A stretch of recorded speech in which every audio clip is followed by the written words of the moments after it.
गुरुर्ब्रह्मा गुरुर्विष्णु गुरुर्देवो महेश्वरः गुरुस्साक्षात् परं ब्रह्म तस्मै श्री गुरवे नमः. Okay.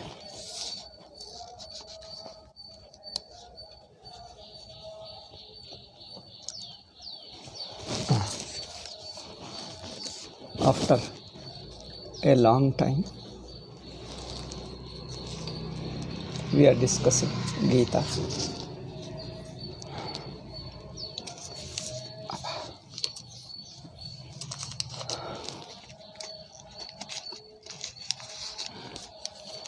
I think 6th and 7th shloka. We were discussing these two shlokas go together.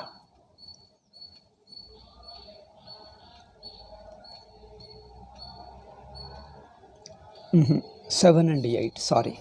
7th and 8th shlokas go together. So we were discussing that. Jitatmanaha. I don't remember some of the words I have discussed, and a few more words remain to be discussed. I don't remember. Yet I shall cover the general summary of these two shlokas. Jitatmanaha. Atma is the body and sense organs and mind. So Jitatmanaha, a person who has conquered the Karya Karana Sanghata Atma Jitaha Yena Sa Jitatma Tasya Jitatmanaha.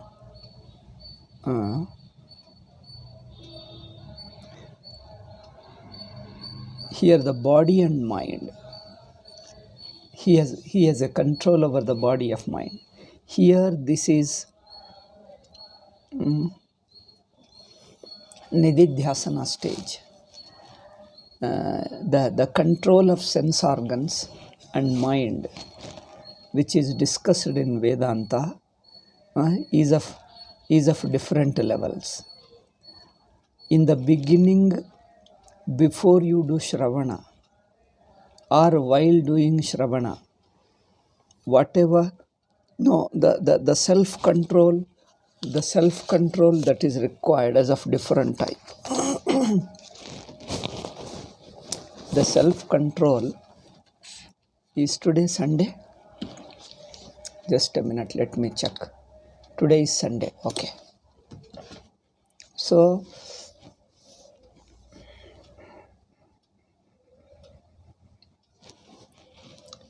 or have I blocked it? I have no idea. Let me open and see.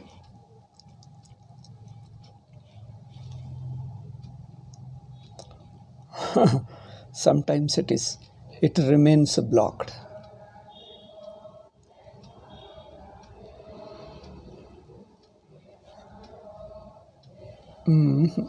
That is a mistake.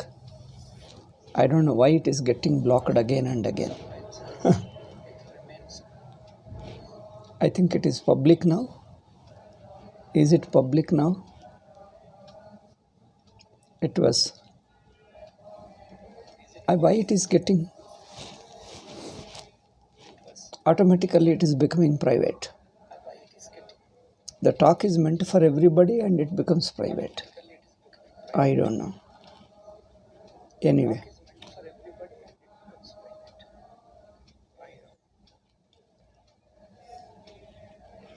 Okay, I think now the Facebook talk has become live now. It got blocked. Now it became live. Yeah, now I see somebody, some name, at least 1 or 2 people. So, this 7th and 8th shlokas of 6th chapter, a part of dhyana. So, a yogi, we are talking of a yogi who has started doing nididhyasana after Shravana and Manana. He is doing nididhyasana. At this stage, the self-control required by by a yogi, a meditator, a contemplator is different type of the self, different compared to the other self-control for the beginner. Beginner needs a self-control, means self-control which is only to avoid the attraction of external worldly things, so that sense organs won't get disturbed, they won't distract you, so that you can pay attention to Vedanta and do Shravana. So in the beginning, the self-control that is required is only this much, that you don't get attracted to the external world, so that mind remains relaxed and is capable of paying attention to Vedantic Shravana. But here in the 6th chapter of the Gita, we are talking of Nididhyasana, a person who has done Shravana and who has done considerably Manana. Now what he is doing is only Nididhyasana. And here at this stage, when he talks of self-control, it is not simply control of the sense organs, control of the mind and control of the body. See, the very term control is relative. Control from what and for what purpose? Okay, if the control is simply the control of the mind is to be able to concentrate on Vedantic Vichara, you need a little control. That means your mind should not be occupied with the external world, should not get attracted to the worldly pleasures and name and fame and all, okay, external things, so that mind will be relaxed and will be able to do Shravana. But now at Nididhyasana stage, the control that one needs is to de-identify from the body, mind and sense organs. Total control. The control means you are not holding the mind and sense organs under control. You are rejecting the very body, mind and sense organs. You are denying their very reality. That means you are de-identifying yourself from the body, mind and sense organs and staying as a Sakshi. So at this stage, the self-control is of a high level. It is of a very high level. Therefore, Jitatmanaha, a person who controls. Now here there is no control. In fact, it is only removing the very body, mind and sense organs. Where is the question of control? De-identifying with them. Therefore, Prashantasya, mind becomes totally Prashanta, totally serene. The total serenity is possible when there is a complete Vairagya. Complete Vairagya in the sense, whatever happens doesn't matter. Let anything happen, even to my body, even to my mind and sense organs, let anything happen. Your being Sakshi, your being Chaitanyam is not going to be affected in spite of what happens to the external world or even to your body and mind.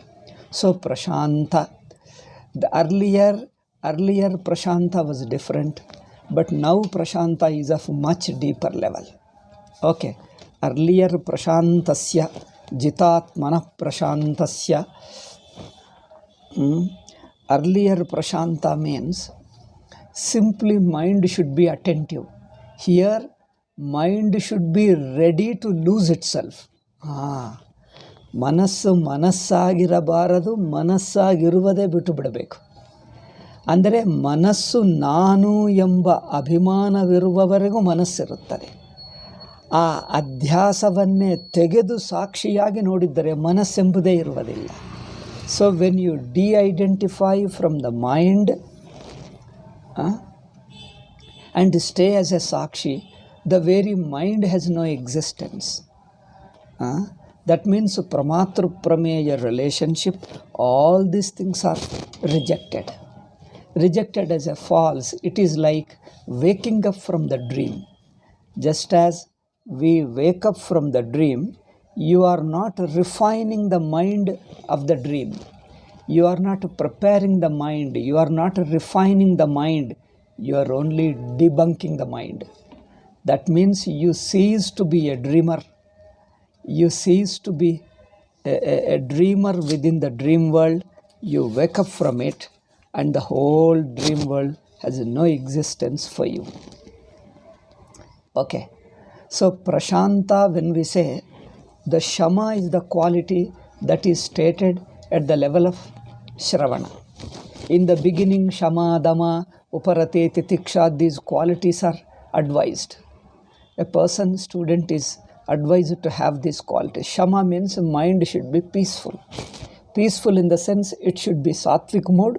It should not get attracted by the worldly pleasures and name and fame and possessions and all that. So mind will be ready to listen. Here, the very mind is dropped. Dropped means falsified. And see, falsifying means what? There is no such a thing called mind. It is nothing but the very Chaitanyam called as a mind wrongly. That's all. There is no such thing called mind, in fact. Mind is nothing but a form of consciousness. Like wave is nothing but water alone seen in a perspective. You are taking a limited perspective of the whole water. Water, like in an ocean, is a huge body of water everywhere. But you take one small part of it, a small aspect of it. That limited aspect of water, you call it this much. So that taking a small part is called wave. Similarly, Akasha also. Akasha is all pervasive. The ether or space is all pervasive. Yet when you take only this much space, you are only counting a small aspect of it. So this small aspect, small part of the space is only imagined one. From our standpoint, the space in itself is indivisible and one. One and all pervasive and individual. This much of space and remaining space. This division doesn't exist for the space itself. For the space itself, there is no division of this much space and remaining space. From the standpoint of the space, this limited space which you are seeing is also inseparable from the rest of the space. All pervasive, one non-dual, indivisible space. Okay.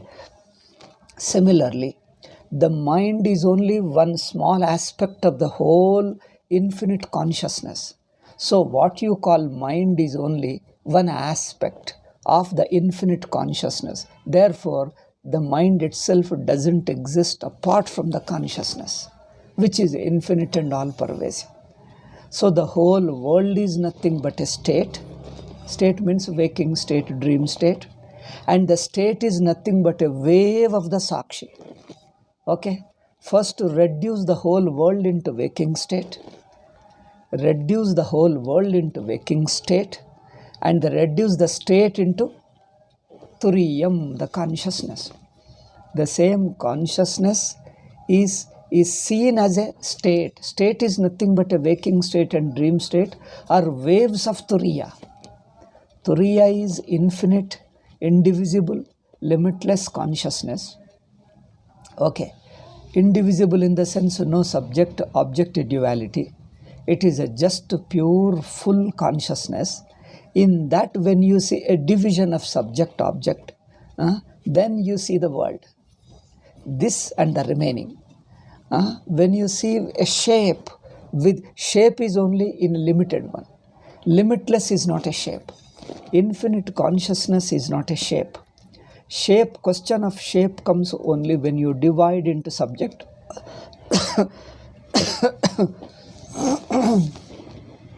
When you have a division of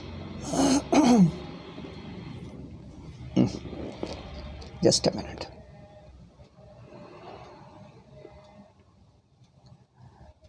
When you have a subject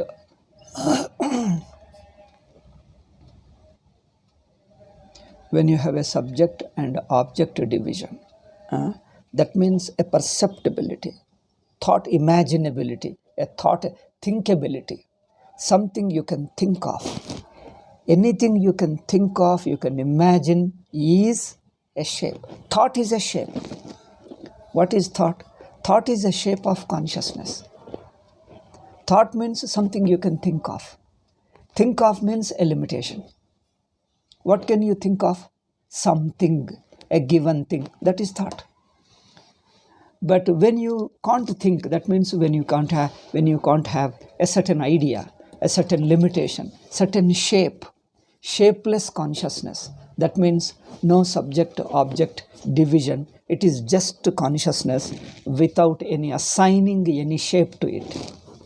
Subject is also a shape. Object is also a shape. Okay. Shape means a form of your mind. In fact, a form of mind itself is redundant.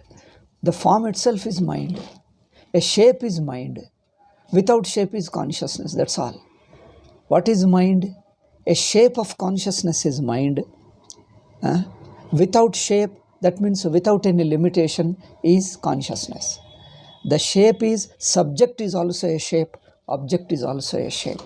How? Because subject is subject and not the object. It is in contrast with object.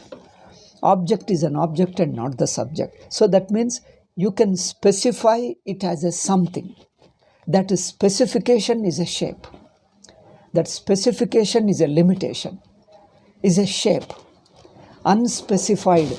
In fact, nirvishesha, nirguna, you see, we call of nirguna. Nirguna means they think non-existent. Because people need guru's help to be able to understand these things. So they read books on their own and imagine themselves. Nirguna doesn't mean non-existent. Nirguna doesn't mean unspecified existence. Unspecified consciousness. A specification is thought, is a shape, is an imagination.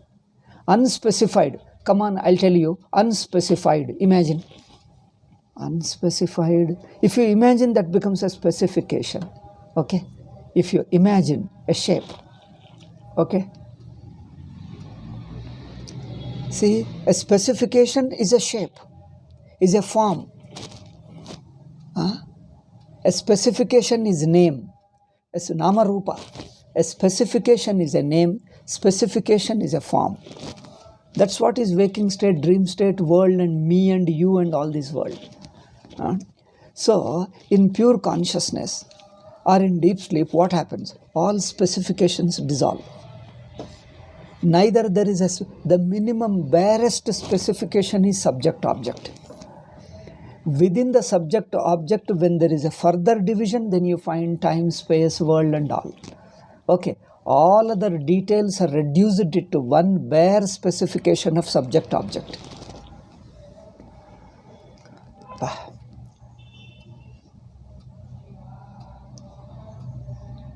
All the details of the world is reduced into bare minimum specification of me, knower and known. Me and the rest. Knower and the known. Even this specification, subject is specified in contrast with object. Object is specified in contrast with subject. So this subject and object is a shape of pure existence. An existence assumes a shape, it becomes a subject and object. Okay. So the unspecified, that means a subject and object dissolve into one. Therefore, there is no thought, there is no imagination, but it is existent because it is self-shining. Unspecified, that means the thinker and thought dissolve into one. So that neither thinker is separate from the thought, thought and thinker are, the division of thought and thinker doesn't exist.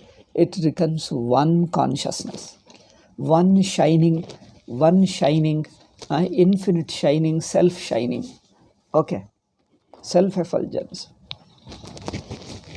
It is like silent person sitting. A person is sitting silent. Even your mind is silent.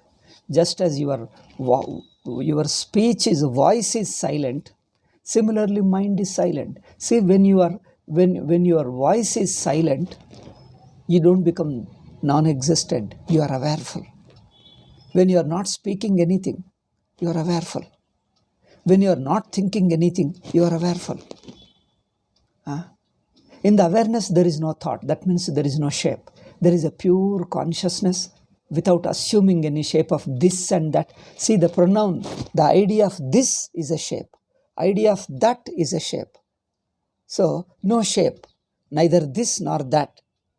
Just is on itself. So that self-shining is consciousness. And we have this experience in deep sleep. Deep sleep is an infinity, and at the same time it is timeless. Deep sleep is not a specific state, because deep sleep has no thought, no particular shape, and it is a timeless. Therefore, it is ever existing. In fact, deep sleep is not something, a state at all. It is yourself. Deep sleep is nothing but removing all thoughts and staying yourself. The very yourself is deep sleep. Deep sleep is not a state of you. It is bare you. Deep sleep is bare you without any thought. Without even a thought about yourself as an individual. You have no thought about yourself as an individual, nor you have a thought of something other than you. Neither of you and nor something other than you. There is no thought. You stay yourself, bare yourself without a thought. Now, what are you? Even that thought doesn't arise. There is only is, being. What's up? Being is such a very beautiful expression in English. Sat, we call in Sanskrit, Sat. Sat is being. It is just a being. Okay. Self-shining, self-existing being. It exists on its own. You don't have to think. Even before you think, it exists. Even that thought dissolves into that being, and being is being. That's all. So, therefore, prashantasya. Here, we are not trying to prepare the mind or use the mind. We are only dropping the mind and staying as Chaitanya. Dropping means what? Pay attention to the self-existing Atma, which you have already studied during Shravana and Manana. What you have studied during Shravana and Manana in Nididhyasana, just pay attention. You are that. Because you don't need much logic. You don't need much statements, logic, and again thinking and all that. That has been done during Shravana and Manana. In Nididhyasana, you just remain. That's why when you don't think of any specific object, the very person, whatever remains, everything dissolves into that self-remaining, self-existing thing. Everything is a part of that self-existing being, all alone, all by itself. That means it is universal, all by itself.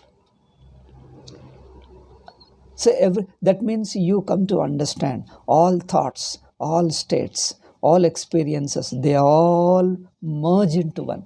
Merge into one as it were. There is no merging. They are already one. Where is the question? If they were separate, then you think of merging. See, this merging is a thought, is again a wrong thought, because it assumes that it was separate. That there was a mind, that there was world, that there was states. All assuming that they were separate, we talk of merging. But if you actually understand what is merging, it was never separate. Where is the question of merging? It is already one. That understanding, that it doesn't have to ಮೇಲೆ ಇಡಪ್ಪ ಇರುವೆಗಳು ಬರ್ತವೆ ಅದರ ಮೇಲೆ ಇಡು ಹಾಗೆ ಮುಚ್ಚಿ ಹೋಗು. Okay. So that merging is an event. Merging is not another thought. Okay? Merging is not another thought. It is not another event. You come to pay attention. You come to recognize that all these thoughts are already part of consciousness. already part of consciousness. Okay? Because nothing is away, like merging the wave into water. What do you have to do to merge the wave into water? By watch, keep on observing how to merge the wave into water, how to merge the room space into total space. By more and watch, you come to realize there is never a time the wave is separate from water. Okay, wave is already part of water. It has been never away from it. No question of merging because it has never come out of it. There is no such thing called wave. There is no such thing called wave existing separate from water or coming out of water. Wave, such a thing never exists, only in a name. It is only a nama. Nama matram, that means it is only a name. That wave is only a name to the same water. So there is no question of merging because it was never separate from water. Similarly, the room space was never separate from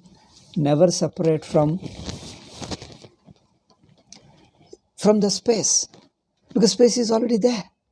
When was it separate? Tell me, was the part space, has the part space ever come out of the total space? There is no coming out. Coming out means what? Where? Out, where does it go? There is no such thing called out and in. Oh my God. So it is only a thought. You thought that there is something coming out. All this is a false thought. The falsity becomes false and there is already one.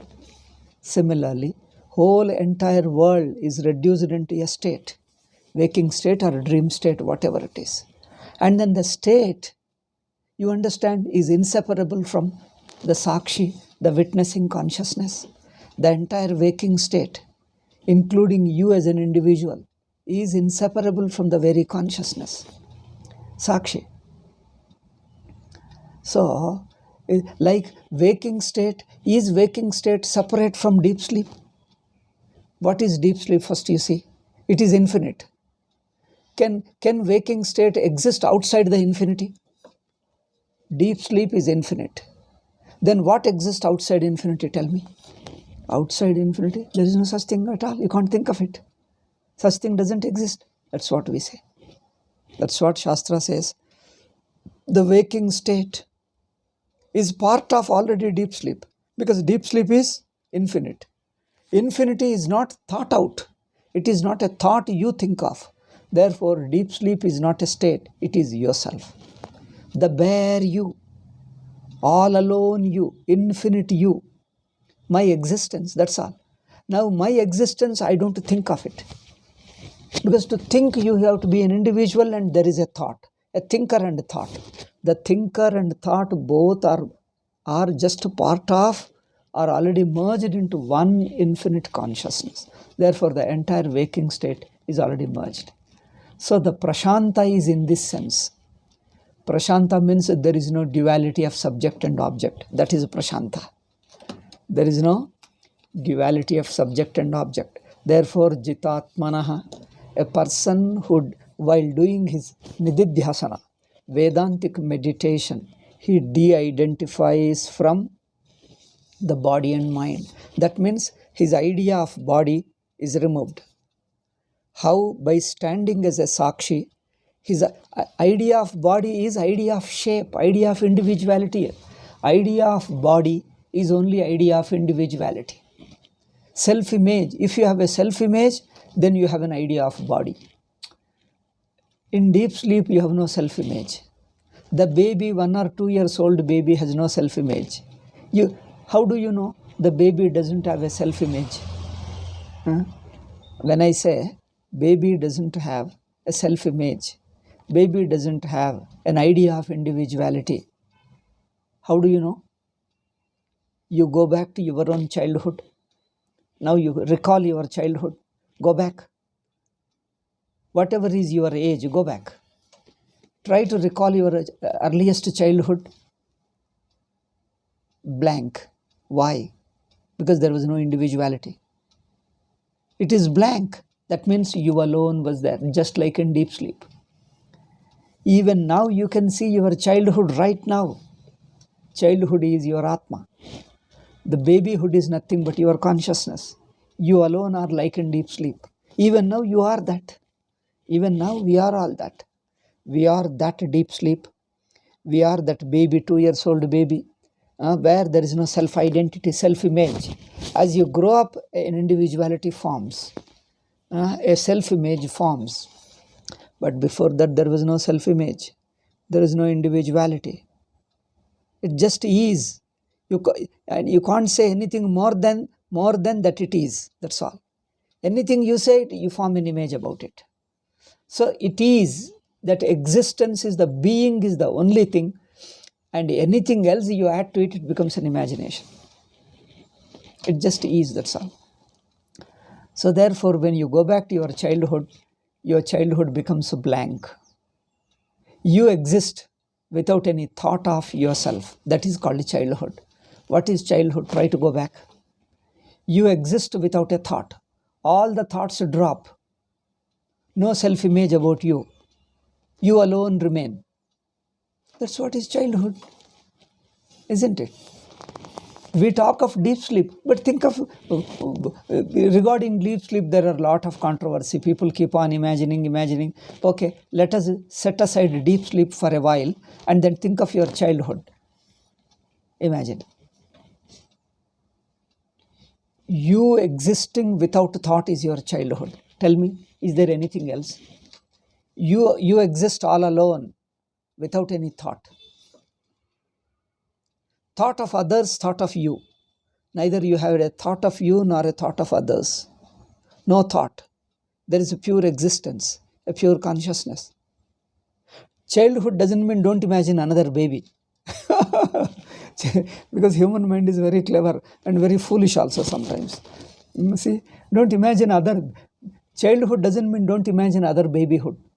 You don't imagine that I was a small baby with small hands and small fingers. You are imagining. That's not babyhood. Because you didn't have a thought about your childhood. You go back to your childhood. You can't imagine. If you imagine, that is somebody's childhood, not yours. I'm asking you, think of your own childhood. You can't think.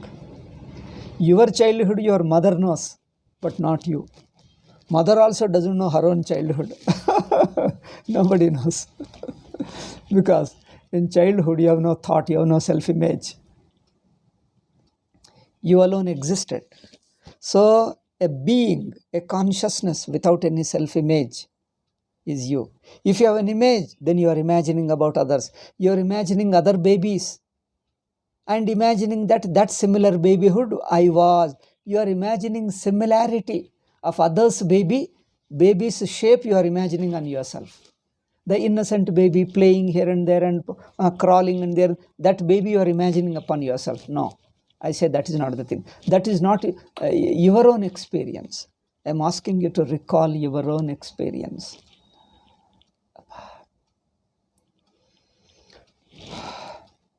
Just a second.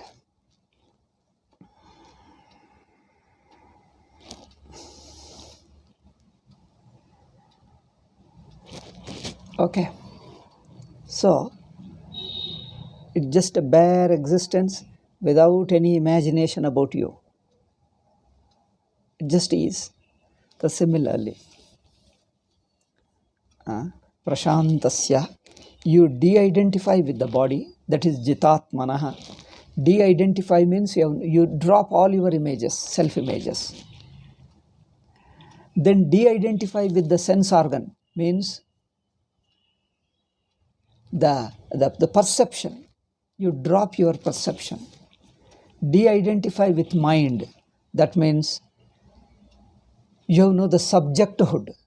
That I am a subject knowing something. That individuality, that subjecthood is dissolved.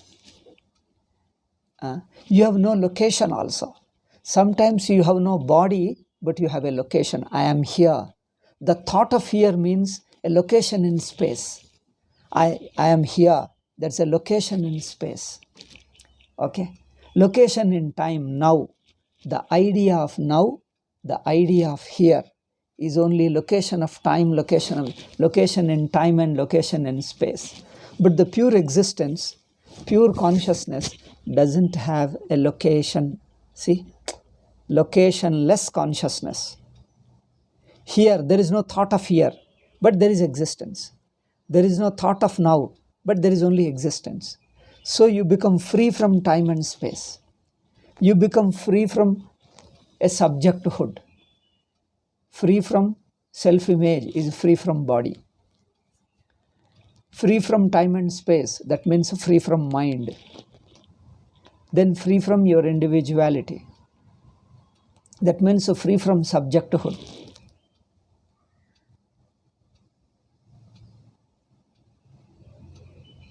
It just is. Okay, so Prashantasya, a yogi means here the Vedantic yogi, one who is doing Nididhyasana. Okay, so Jitatmana Prashantasya Paramatma Samahitaha. For him, there is only Paramatma. Ha. That means a person who is Jitatma and Prashantatma and Prashanta. He stays as Brahm, Paramatma Samahitaha. He remains as a Brahman only. Ha. He doesn't have to discover. Discover means he doesn't go and discover. He is already Brahman. When you Jitatma, when you become Jitatma and Prashantatma, that's what is Brahmanhood is. So Paramatma Samahito Bhavati. That means he becomes concentrated as Brahman. See, the concentration and Brahma, there are no two. See, in the beginning, when we think that mind is concentrating on Brahman, but after concentrating, what happens?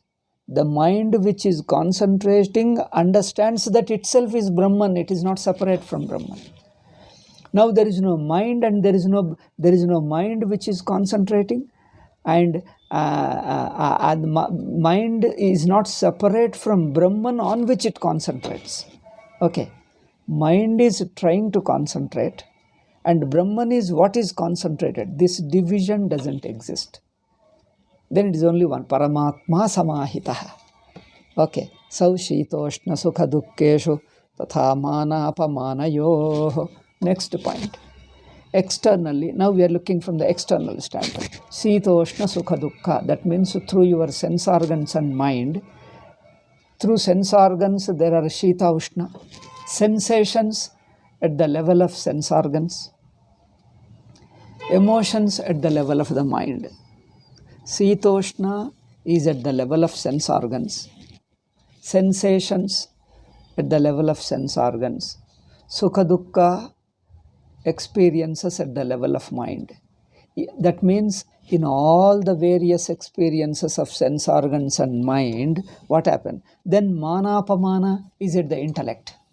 See, Sukha Dukkha is mind. Sukha Dukkha is at the level of mind. Shitoshna at the level of sense organs. Mana Apamana at the level of intellect. That means at the level of sense organs, level of mind, and the level of the intellect. At these three levels, what is he? Jnana Vijnana Truptatma. He remains in a Vijnanatma. Vijnana Truptatma. Jnanam is knowledge, Vijnanam is Chinmatram. Vijnana Truptatma means he remains one with the consciousness. It doesn't see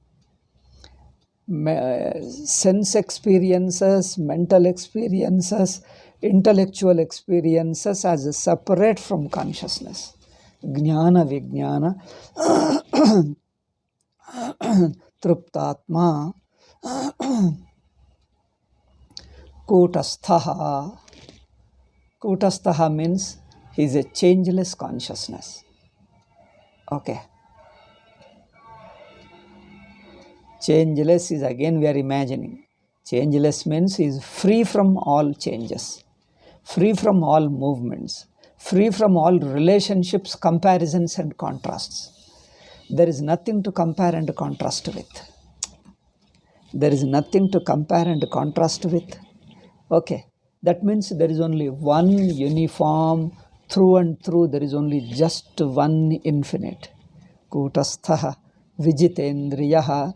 This could be joined with the previous expressions because that Jitatma, because these two shlokas, 7th and 8th shloka, go together.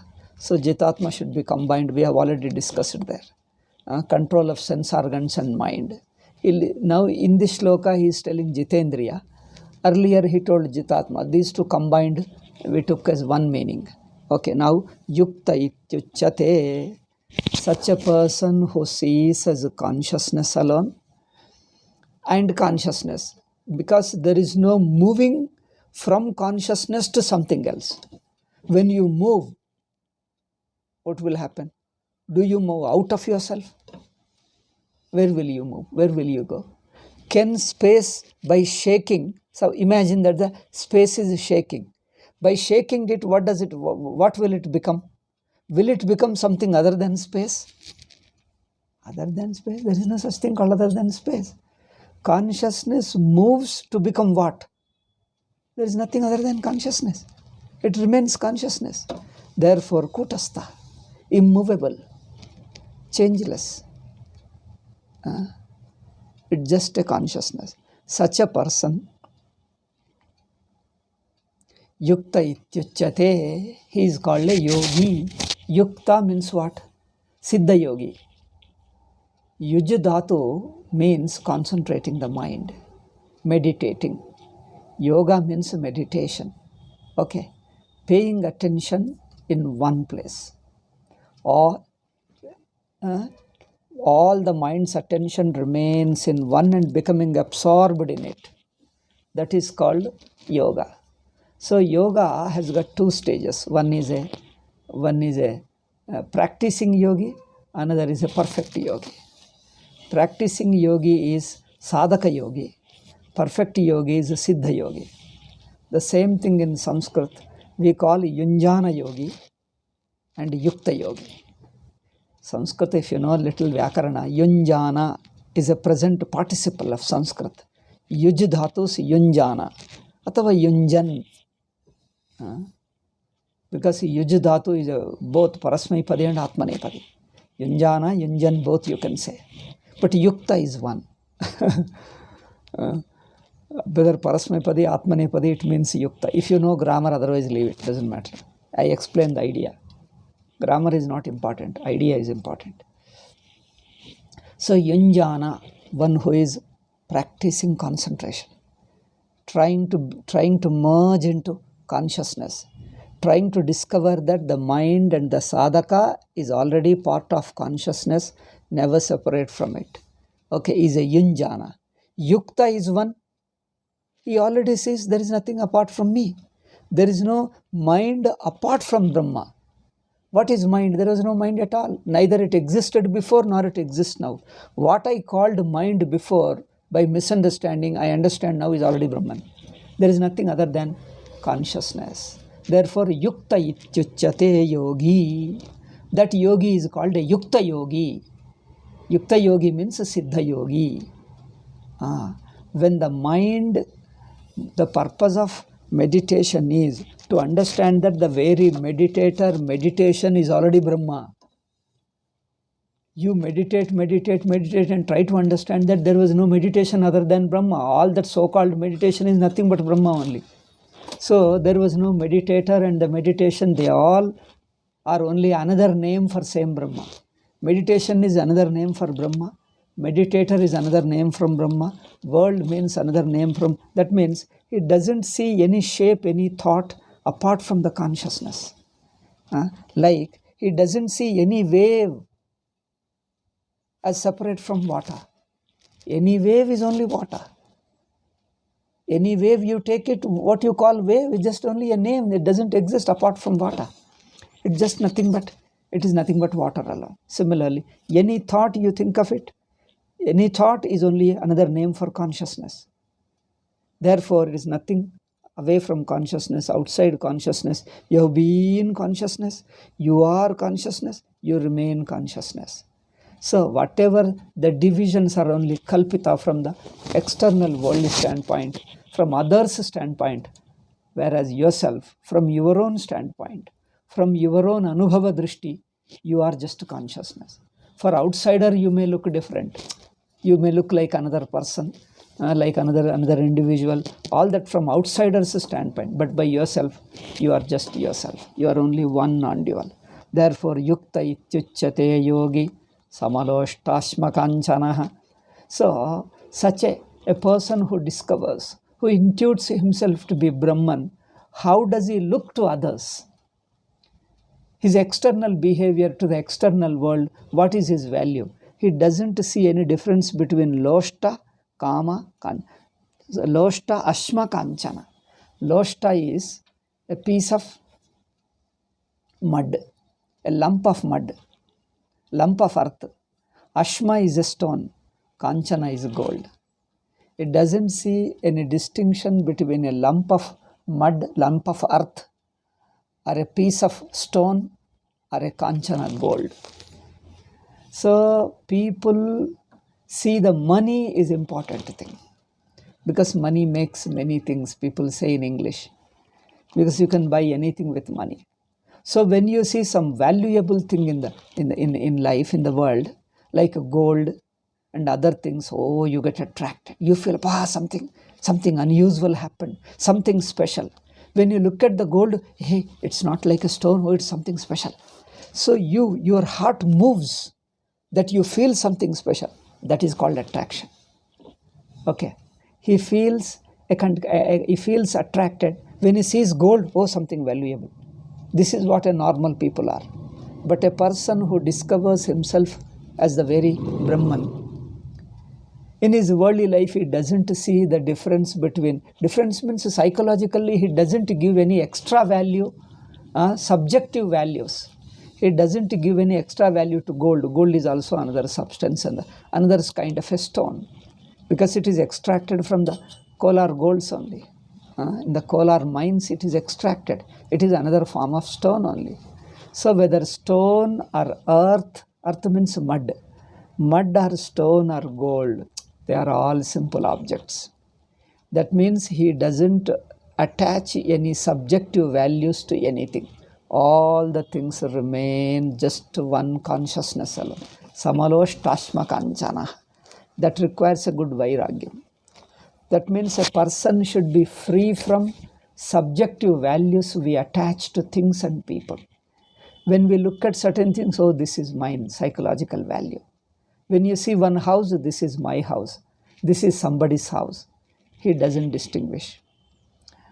Then subjective value like money. Money, when you look at the money, you don't see, you see the baby. Baby thinks a rupee note is only a plaything. It just plays because it is a paper. But a grown-up person sees, money is valuable.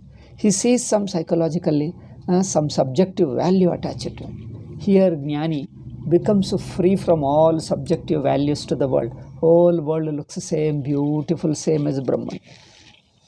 It doesn't attach any extra. In fact, this is only this value of seeing everything one is a spontaneous expression for Jnani. He doesn't cultivate it as a value. This is how he appears to others. Samaloshtasma kanchana, that means a person treats gold, stone and a lump of mud as equal. Equal means subjectively he doesn't attach any extra value to it. This is an interpretation to the sadhaka. How Jnani is, how a Tattvajna Siddha Yogi is, his state of mind is interpreted from the standpoint of an ordinary person. But for himself, he doesn't even think of that. Everything he sees as Brahman alone. So he sees the things without attaching any extra value, because any subjective value requires your individuality. Jnani is free from individuality. He sees himself as a Brahman. So therefore, all subjective values require a Jiva Bhava, Karta Bhokta. He is free from Karta Bhokta. Therefore, he doesn't have any subjective values. See, money looks more important. Or out of the people, some people look as more important to us, more intimate to us. That's because, how do you relate to people? Somebody looks as our people. Some people, some neutral people, some people are unknown people to us. You don't feel any emotional relationship with them. But our own relatives like mother and father and brother and sister, etc., you feel some kind of a relationship with. So why? How does this relation arise? This emotional relation, because you are an individual. It is the individuality that brings these relationships. So the jnani stands without individuality. Then he doesn't see anybody as extra close, somebody as extra distant. Nobody is distant, nobody is close. Nothing is more valuable, nothing is less valuable. He just sees without any subjective values. That means without being an individual, he remains a Sakshi. Sakshi doesn't relate to worldly things in a specific way. There are no special relationship. It is the Karta Bhokta who has a special relationship with things and beings. Means special is attachment, favor.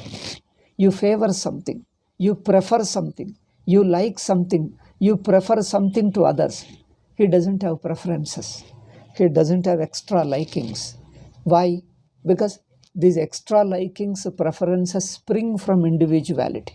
That individuality is dissolved. No special liking, no preferences, because everything is same Brahman. Okay? So therefore, Yukta Ityuchyate Yogi, he is called a Siddha Yogi. Still, how is that yogi? How is that yogi? It is very difficult to explain how is the yogi, because yogi is yogi. Yogi means Brahma. Brahma means Brahma. Everything is Brahma. How do you talk of him? He is like this, he is like this. All these explanations are only to the sadhaka. These explanations from the standpoint of sadhaka, for himself nothing can be explained. He is all alone. He is by himself and happy. What can you talk? What can you say? You can't say anything, because he is everything. So he doesn't exhibit any even special good quality also, neither good nor bad. They appear to be good qualities from a sadhaka standpoint, for another's standpoint. Therefore, these jnani's qualities, sthita prajna qualities, are very difficult to explain. They are only stated for sake of sadhaka. But for standpoint of jnani, there are no qualities, because everything is same, everything is Brahman alone. What qualities can you have? So these are explained as a sadhanas for sadhakas. Therefore, one is that samabuddhi. Next shloka talks of samabuddhi. Okay. And then thereafter he talks of sadhana. So how jnani stays in that samabuddhi, that we shall discuss in the next class. Okay. Next is the 9th shloka, Suhran Mitraryud. I just read out the shloka and conclude it. Suhran Mitraryudasina Madhyastadvesha Bandhushu Sadhushvapi cha papeshu Samabuddhar Vishishyate. He has got a Samabuddhi. What is it? We shall discuss in the next class. Om Shanti Shanti Shanti. Harihi Om. Shri Gurubhyo Namaha. Harihi Om Tat Sat.